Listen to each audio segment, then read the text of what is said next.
Okay. If you're following along in the textbook, we're starting halfway through section 4.2. Just an announcement while I'm finding what page this is for you guys. Remember your measurements that were due today? Those are the measurements of you in centimeters. Turn that in on eClass. I'm going to be compiling that information and I'll send that out, a link to that on eClass later tonight after I compile everybody's information into one file. We're going to be using that information on Wednesday. Remember, it says to be turned in on Wednesday, the beginning of the project. We are going to be doing that on Wednesday after I tell you about the test. So that's going to happen on Wednesday. Make sure you bring your computers, or if you don't have a computer, then you can watch your neighbors do what we're going to be doing, and you'll be able to follow the process. And I will need that information turned in onto eClass later by Wednesday evening. So I will show you, and if you have a computer and a laptop that you can bring to class, that'll be beneficial for Wednesday. So we can do it in class, otherwise you'll have to go do it outside class. Okay, so we are starting on page 147 if you're following along in the textbook. The beginning of section 4.2 is talking about the multiplication rules, and we talked about independent events. Two events were considered to be independent when the occurrence or non-occurrence of one event did not change the occurrence or non-occurrence of the second event. They did not impact each other in any way. We're going to change now, and we're going to talk about mutually exclusive events. Two events are mutually exclusive or disjoint if they have nothing in common. In other words, if they cannot occur together. So if I want to give you a picture of mutually exclusive events, if this is event A and this is event B, they have an overlap. So this implies not mutually exclusive.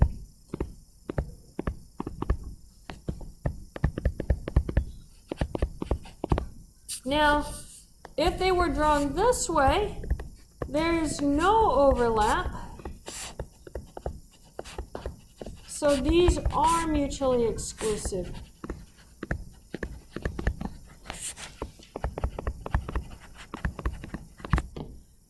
That's the easiest way to picture it. They can't occur together. If one of them occurs, then by nature the other one did not occur. Okay? So let's look at some examples for this. That is not what I want. I want that to go away.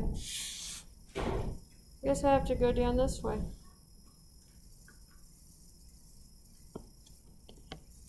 Which of the following events are mutually exclusive? You get a 1 on a single roll of a fair die, or you get a 2 on a single roll of a fair die. Event 1 is getting a 1 on a single roll. This is event 1, or I call it event A, and getting a 2 on a single roll is B. On a single roll of a die, can you get both a 1 and a 2? No. So this is mutually exclusive because on a single roll, you cannot get both events.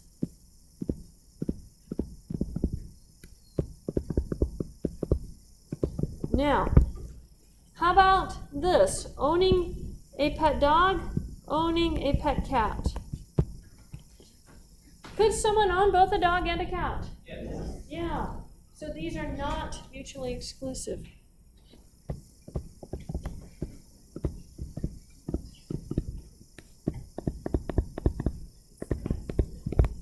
If the events can both occur at the same time, they're not mutually exclusive. So, how about the events of getting an A in statistics and getting an A in pre-calculus? It's possible. It is possible. So those would not be mutually exclusive. How about getting an A in statistics and getting an F in statistics for the same statistics class? No, I don't give 2 grades. So that would be mutually exclusive events. 2 different semesters, sure, that could happen, but not in the same semester for the same class. Okay, let's talk about the rule. We have an addition rule for mutually exclusive events. Our addition rule simply says a probability of A or B is a probability of A plus a probability of B. This is when you have mutually exclusive events. There's no middle terms to count. The general addition rule says you get probability of A plus a probability of B minus the probability of A intersected with B. Here's A, here's B. This region right here is A intersected with B. Now, if you're counting the number of elements in A, suppose I told you that there was 5 elements here and 3 elements here and 10 here. That means A has 5 plus 3, which equals to 8 elements. Tell me how many are in B?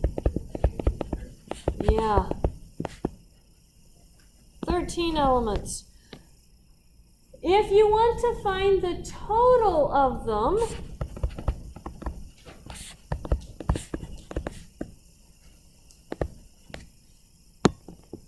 I'm going to write it this way, A or B or both. That's going to be the 5 plus a 3 plus a 10, which is going to be 18. Notice that if I had told you to add the A and B together, that would give you 21, but I actually said the answer is 18. Why wouldn't 21 be correct? You're counting the and section twice. If you had told me about 21, then you would be counting this section right here twice, and we don't want it counted twice. So this rule says don't count twice. You don't really have to remember the rule, as long as you remember don't count anything twice. That's what the rule is saying. Count everything, don't count anything twice. That's all we're doing. Okay, so let's do some examples.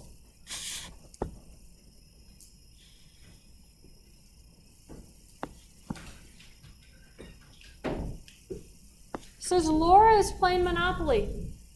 On her next move, she needs to throw a sum bigger than 8 on the 2 dice in order to land on her own property and pass go.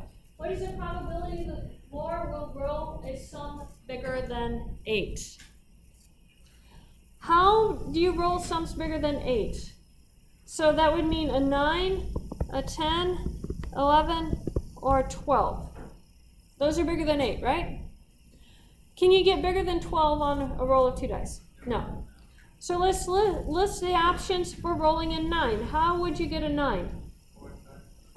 A 4 and a 5. 6 and a 3. 9 and a 1, not quite. You don't have an 8 on a 6-sided dice. Yeah. Otherwise, yes, we could. Now, let me ask you a question. How come I wrote 4 and a 5 and 5 and a 4? You have 2 options. You have 2 dice. And so 4 and a 5, this is the first roll. And this would be the second roll. So this is saying on the first roll you got a 4, and on the second roll you got a 5. And then it's saying on the first roll you got a 5, and on the second roll you got a 4. You have to give me both options on that. Okay? List the ordering on these. Now, how about to roll 10? What do you do? 5 and 5, and I don't switch the order on these because it's the same number. Question?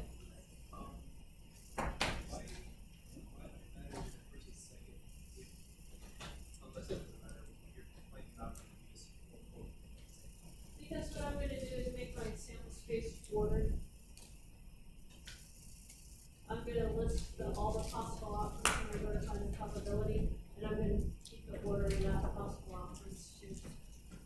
I do that because what we're going to find out is each of these numbers has a different possibility of outcomes also.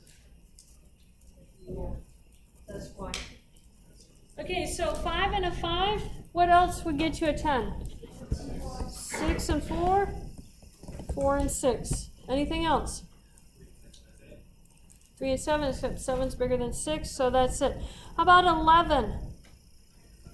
5 and 6, and 6 and 5. How about 12? 6 and 6. So how many options do we have to roll a 9? 4. How many options do we have to roll a 10? How many options for an 11? How many for 12? So how many total options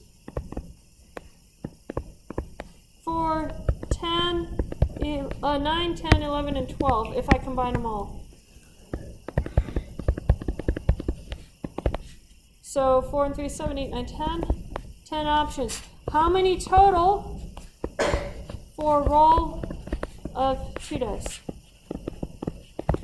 I have 6 for the first roll, times how many for the second roll?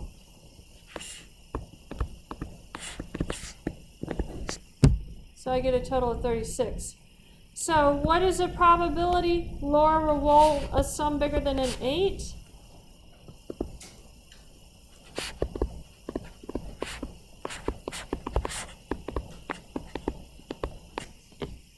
Out of 36. Okay. To be able to calculate the sample space, I had to make it an ordered event, which is why I needed the ordering in each of the lists. If you remove the ordering, then you have to do things differently. It's a little bit more confusing. There's a way to do it differently, and we're going to get to that method, but not yet. Any questions on that? Notice I counted everything and I didn't count anything twice. That's our goal. Questions? Okay. Let's carry on. Hopewell Electronics has 140 employees, and they asked each about their political affiliations. Not that you're allowed to do that, but they did. So, the employees were grouped by type of work as executives or production workers, and the results with row and column totals are shown in the following table. Suppose an employee is selected at random from the 140 Hopewell employees. Compute the following. So, the probability of D is going to be the number in my D row, D column, divided by the total. So, what does that look like? 68 out of 140. The number probability for E is the number in the E column, except I circled the PW column. The E column divided by the total. What would that be? And you can just write them down like that. You don't have to do decimal evaluations for that. I'm perfectly happy with those numbers just that way. So that's the answer to number 1. You're just reading the totals from the appropriate columns or rows. Now, the probability of D, given that you know E has occurred, means that you have to be living in the E row. So you know you're someplace over here. How many D's are there in that row? 5. And how many total do you have in that row? 48. So let's change this a little bit, and maybe I had asked you to find D given PW. Now what would that one be? 63 over 92. That vertical line means you're restricted to either that column or that row, with that second value being the label. And then you find the probability of that first value in it. How many is in that column or row?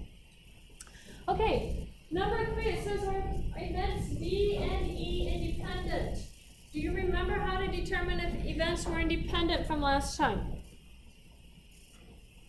If the occurrence and non-occurrence of one event does not change the occurrence or non-occurrence of the second event. So, in other words, if D occurred, if you grab someone who is a Democrat, would that impact grabbing an executive? Could you grab an executive and someone that was a Democrat? Yes. They're not independent. They're not independent. Another way to check for independence is this probability of D given E, that 5 out of 48, has to be the same as the probability of D. If you calculate those values, they're vastly different values. So you can actually do a decimal representation for each of those. These are not independent. If you remove a Democrat, you could just as easily remove the executive, who is also a Democrat. So that changes your pool to draw from. Now, number 4, it says find the probability of D and E. So we want both D and E happening at the same time. Where is D and E? And we divide that by the complete total. So that would be our 5 out of 140. Because I'm not restricting it to a particular row or column, I use the complete total of 140. That is all stuff we did last class period. Now I'm adding one more change to it, and it's going to have an or. Or means count everything, don't count anything twice. So I'm looking at D or E. So here is D, here is E. I didn't mean to get the totals. So count everything, but don't count anything twice. I'm going to add the 5 plus the 63 plus the 34 plus the 9. Divide by your total of 140. Count everything, don't count anything twice. What is 5 plus 63? 68, add the 9 to it. 77, and we'd do 34. So 111. Okay. The or means you count everything up, don't count anything twice. So don't add that 5 in there twice. Any questions on that? Okay. Keep that in mind because you have the exact same information, but yours looks a little bit different.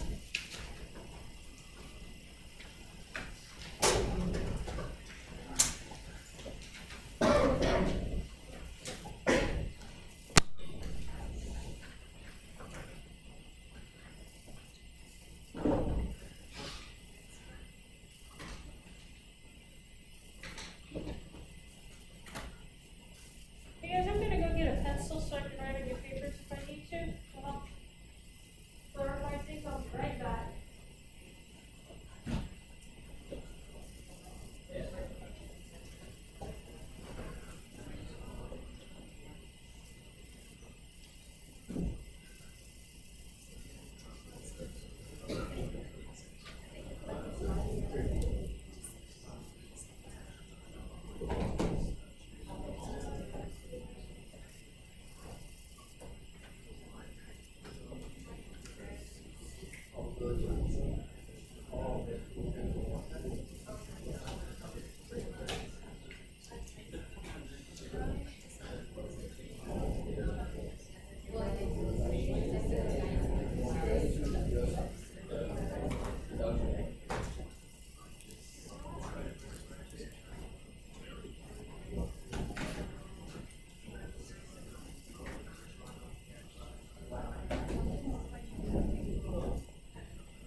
PW row, and so your PW row, how many eyes do you have in that row?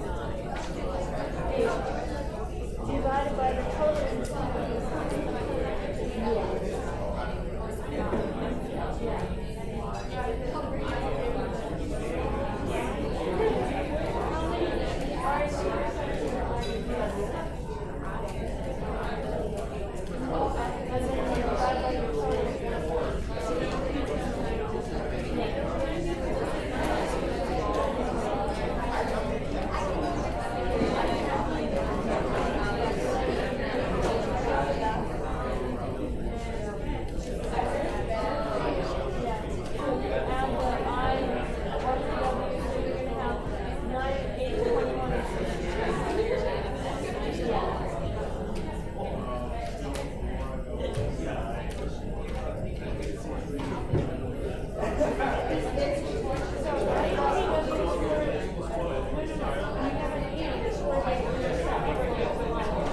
So where does I and PW cross? 8, yes. And then you do 8 divided by assuming that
want you guys to compare.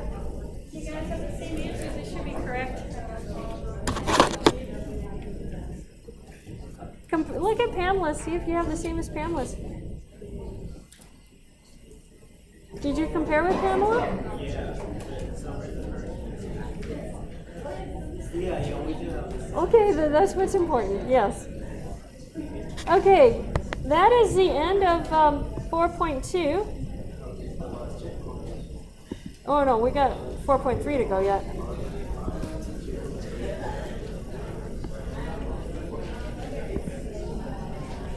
Okay, 4.3, we're talking about trees and counting techniques in 4.3.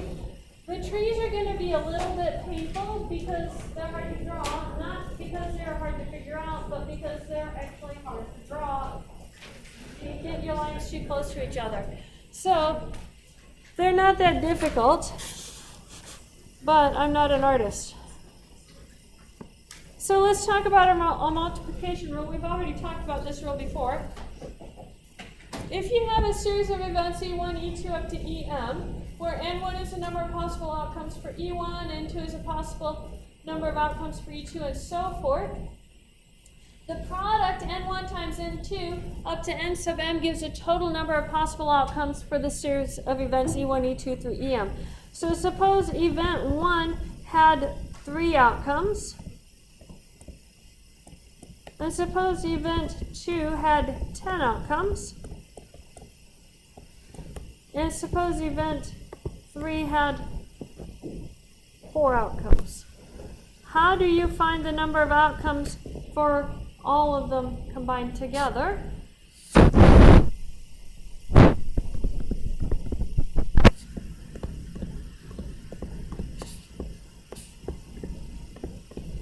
You multiply them.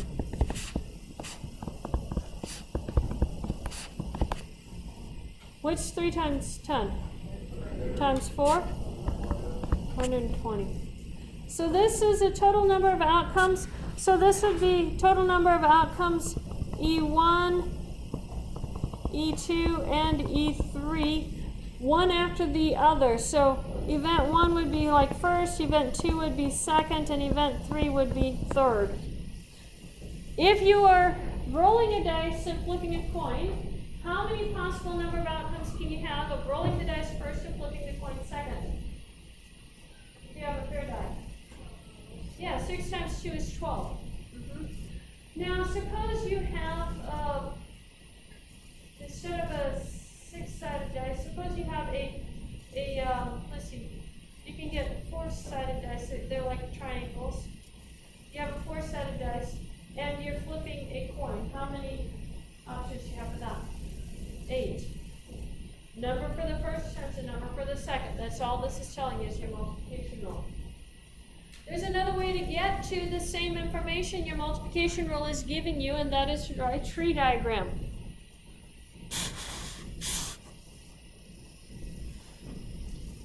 Oh, we have an example first. Jacqueline is in a nursing program and is required to take a course in psychology, one in physiology, A&P, next semester. She also wants to take Spanish too.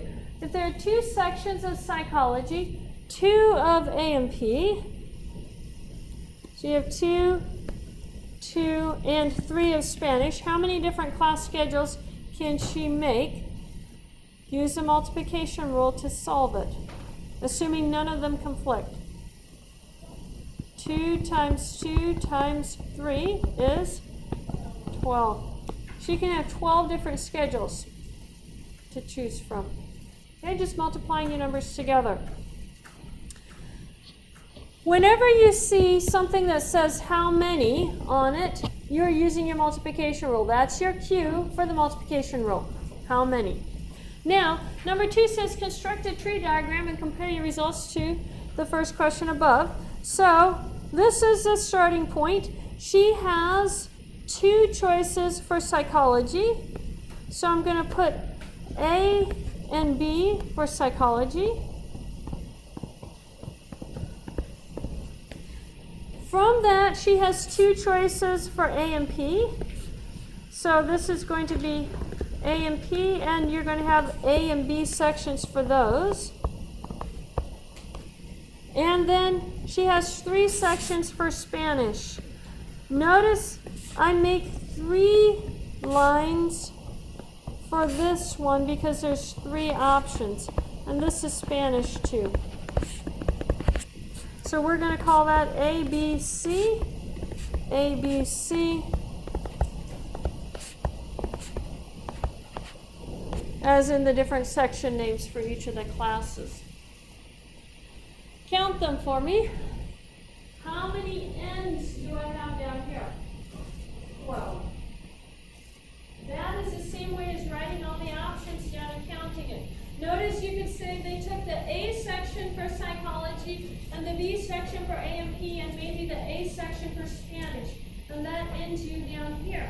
Or you could take the A section for psychology, the A for AMP, and the C for Spanish, and that gets you to right here. You're just literally drawing a pathway to follow for you to figure out what your options are going to be. Let me give you a huge hint. What you're going to try and do is start at the very beginning and give me 3 branches, one for AMP, one for psychology, and one for Spanish. You don't do that. You give me the branches for one class or for one event. That goes on the first row, all the options for one event. So if you had 100 options for that first event, you would have 100 branches. If you had 2 options for the second event, each of that 100 branches would have 2 branches from it. Each event goes down vertically. The number of options for that particular event is what you're drawing from your tree. Keeping that straight in your mind is the most confusing part of drawing the tree diagrams. Okay? Any questions on that? Okay? You guessed it. Construct a tree diagram. Notice this one, you flip a coin 3 times. So you're going to have the branches for the first flip, and then you'll draw from that the branches for the second flip, and then you'll draw from that the branches for the third flip. 1 flip per set of branches.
Okay, so let's talk about factorial notation. Factorial notation is something that is a little bit strange. Factorial means that exclamation point, and it means multiply the number times everything smaller than it down to 1. So if I was calculating 2 factorial, this would be 2 times 1. What's 2 times 1? 2. 5 factorial would be 5 times 4 times 3 times 2 times 1. 5 times 4 is 20. Times 3 is 60. Times 2 is 120. Now, let's look at 5 factorial divided by 3 factorial. And I didn't do this just to give you a headache. I did this because we're going to do division of factorials in a minute. This is 5 times 4 times 3 times 2 times 1 divided by 3 times 2 times 1. Notice I can cancel, and that is actually equal to 5 times 4, which gives you 20. So tell me about 6 factorial over 4 factorial. What would 6 factorial be? 6 times 5 times 4 times 3 times 2 times 1. Divide that by 4 times 3 times 2 times 1. 6 times 5 is 30. Okay, keeping that process in mind, n factorial would be n times n minus 1 times n minus 2 all the way down to times 2 times 1. N minus 2 factorial is n minus 2. It would be an n minus 3 all the way down to 2 times 1. I would submit to you that those will cancel with those, and you're left with n times n minus 1. And it simplifies nicely. Can we do that? You have some problems like that on your homework, just simplifying factorial notation. Something you need to memorize. 0 factorial is equal to 1. It's just defined to be that way. 0 factorial is equal to 1. Come to calculus, I'll prove it for you. But we're not proving it here. 0 factorial is 1. We use limits to be able to prove that, actually.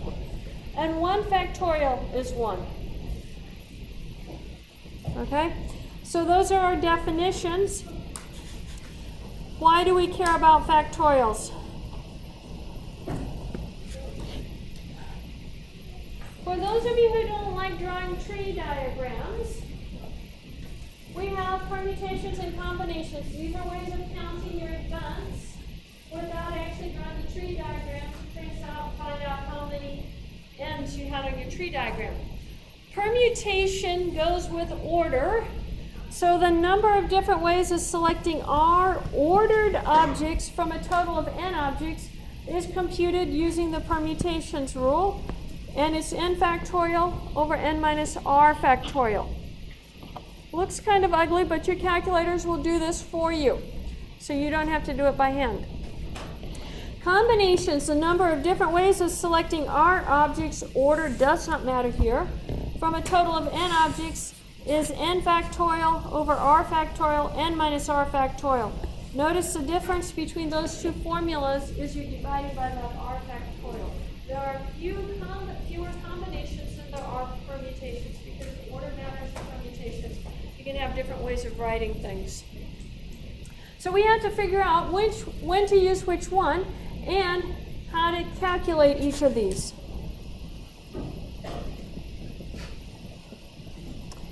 I have the calculator formulas written down, but I'm going to put this up here right now anyway because you'll look for it on this page.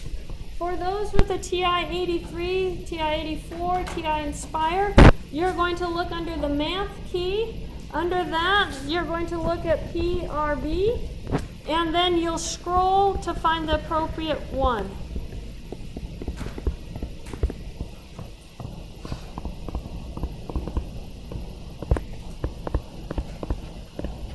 For those of you with just a regular calculator that's a non-graphing calculator, you have a little factorial key. It looks like an exclamation point. If you show me your calculator, I'll find the little factorial key for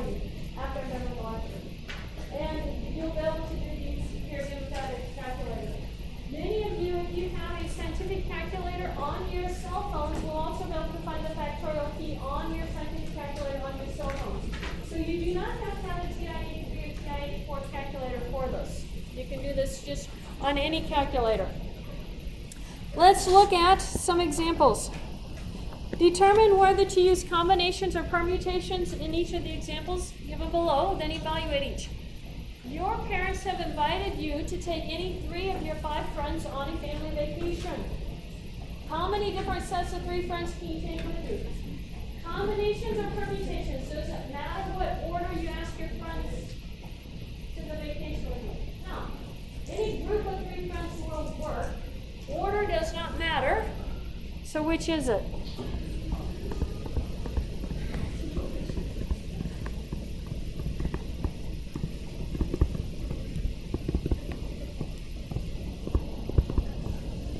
So you're going to use a combinations formula, and you're going to do 5, choose 3.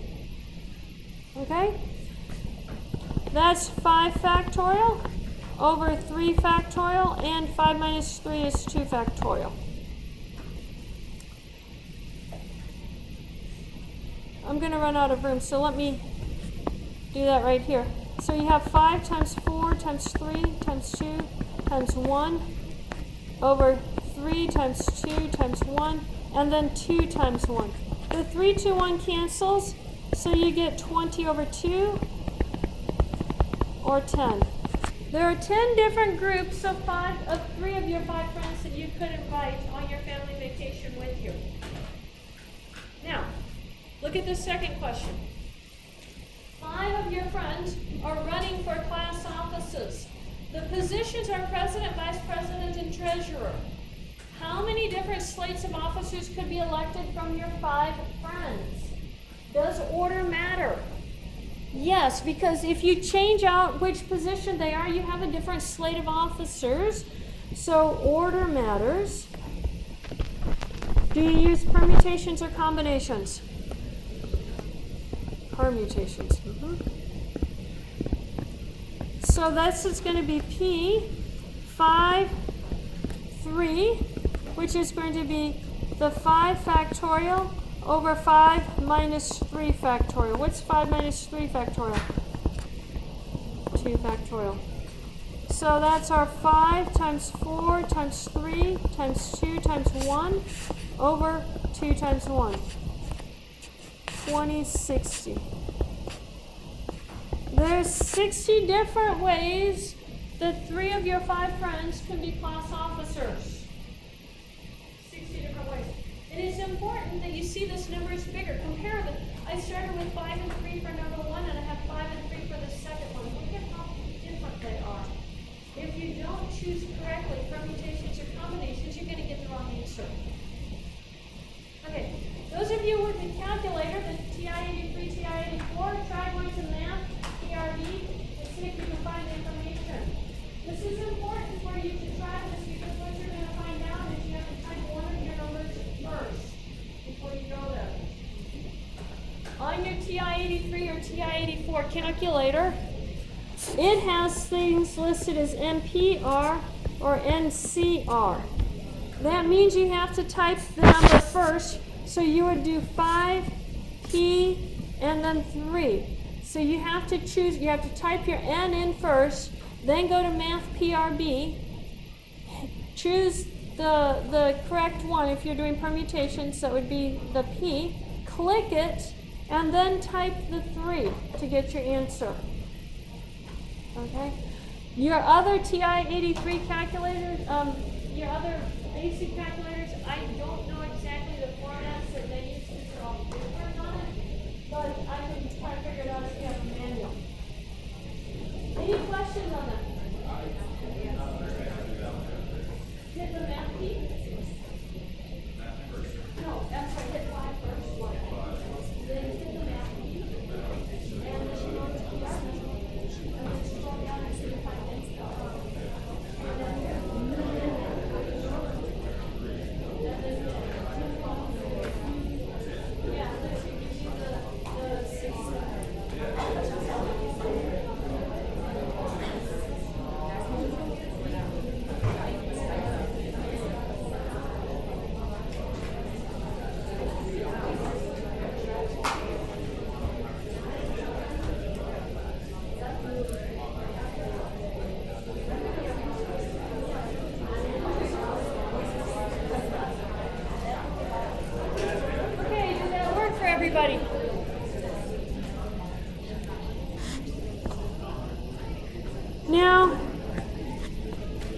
determine the number of outcomes, we need to summarize this. This is all the information.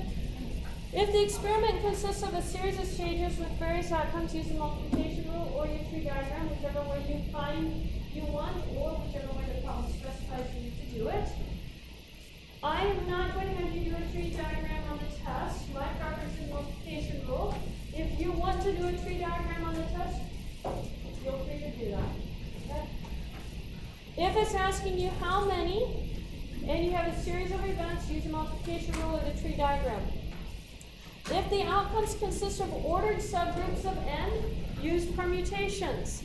If it does not consist of ordered subgroups, if they are non-ordered, use combinations.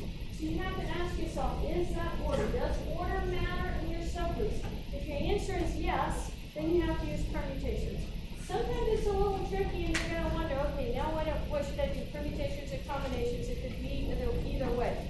Usually in those cases, if you use permutations and you're calculating a probability, if you use permutations and your probability as well, you'll get the right answer. If it feels like it can go either way, go with permutations.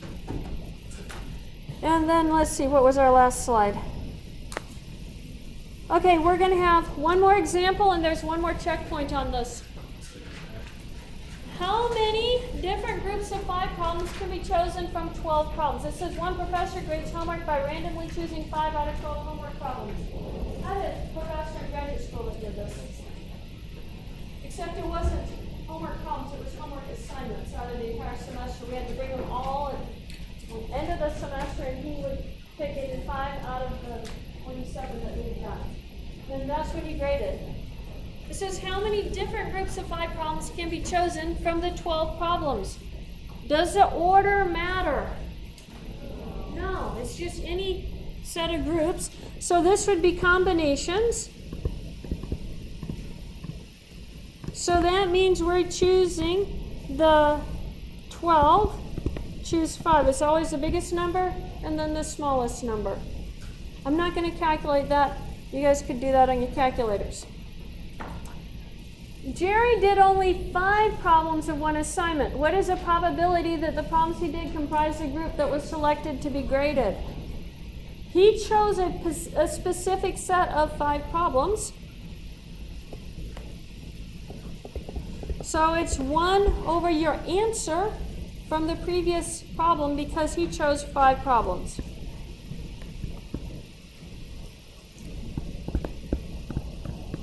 So his choice of 5 problems was only one of whatever the professor chose. Now, look at your last one. Sylvia did 7 problems. How many different groups of 5 problems would she complete? Does order matter? No. So how do you calculate that one?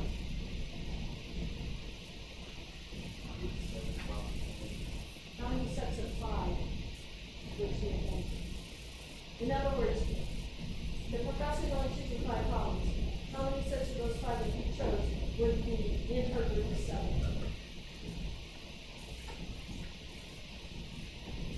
So what are you starting your choice from? 7, choose 5.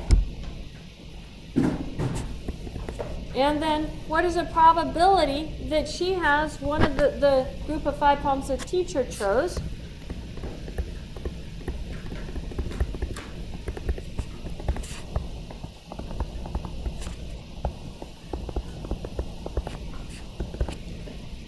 And you guys have calculators. You should be able to calculate those for your checkpoint number 3.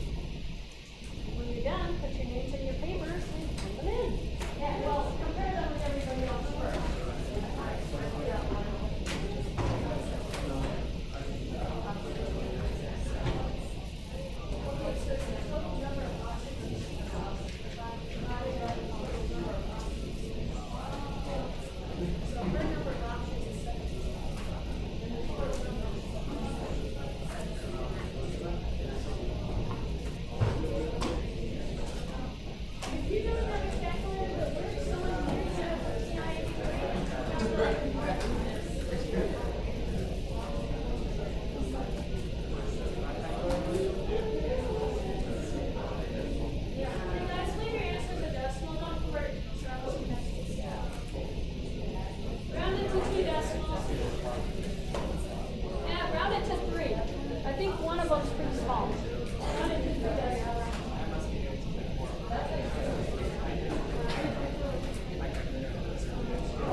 What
is it?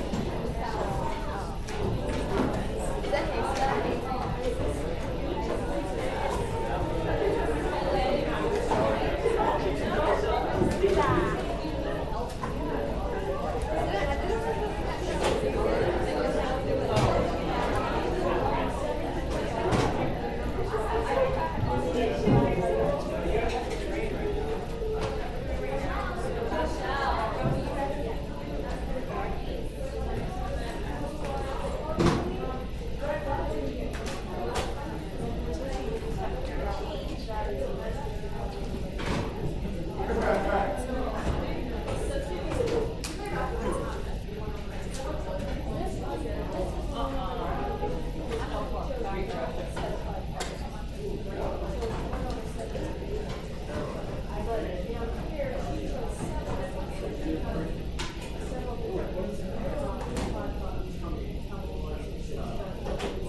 Three decimal places, right?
cheater, huh?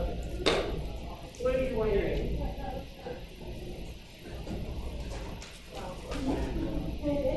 I got like everything up to this.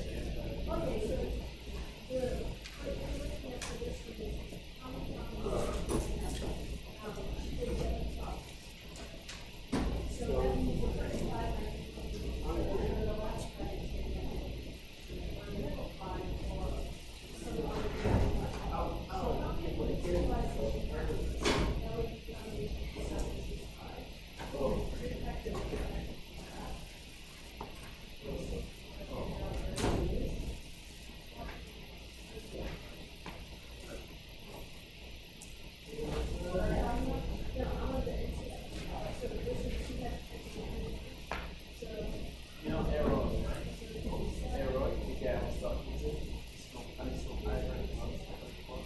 I said, Arrow, what did you get? He said, his number. I was like, Arrow, how did you get it?